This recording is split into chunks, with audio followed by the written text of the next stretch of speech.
So yun guys, meron tayong natapos na maliit maliit na super liit pero sa talas guys talagang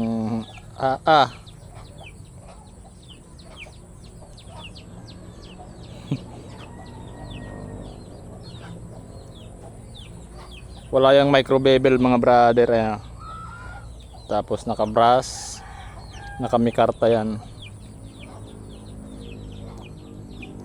tapos forging marks, red horse opener, tapos yan itong mga linya-linya yan para sa thumb. Karugtong ito nung kay Dominic Patillar, yung sungay tsaka yung bakal. Ito yung kay Dominic Patillar.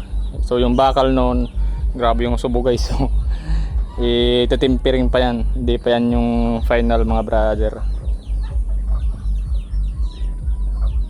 Ito yung kay Dominic Patillar. Mamayang gabi tatapusin ko yan, things covered nyan, and may deer skull yan dito. So yan, yun yung karugtong nito, patapos na rin to. So yun, balik tayo dito. Naka real skin yan na real python skin ito. Tuna yan guys na balat ng sawa. Naka secret glue yan sa ilalim, tapos para hindi gaanong pangambahan, nilagyan ko pa ng brass dito sa gilid. Tapos yung clip niyan buto ng usa din yan, lit lang. Tapos ito yun nga. Yung tang niyan mga brother mahaba, mga abot dito yung tang niya, no? Kaya hindi na ako nagpin kasi nilagyan ko ng sima yung tang, tapos epoxy na premium yung timpla. Ang liit niya lang mga brother, So nilagyan ko ng clip kasi yun nga, pwede pang EDC, pwede siyang EDC,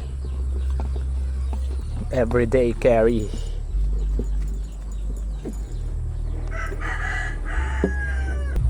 So yun, pag nakapasok siya, ayan yung itsura niya. Yung status pala nito, wala, kumbaga trip lang to. So for trade na lang, or pwede lang for sale, pero mas prefer ko yung i-trade na lang, pero hindi sa blade, sa kapwa blade yan mga brother. Kung mga knife collector, yan nakaka-interest dito. Pag yung mga collector kasi ng mga mahabang blades, di nila to gaanong pinapansin. Pero meron din mga collector na all around, mahaba, maiksi, mataba, payat.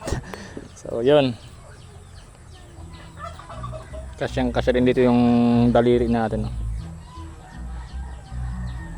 So yun lang mga brother, PM na lang. Thank you.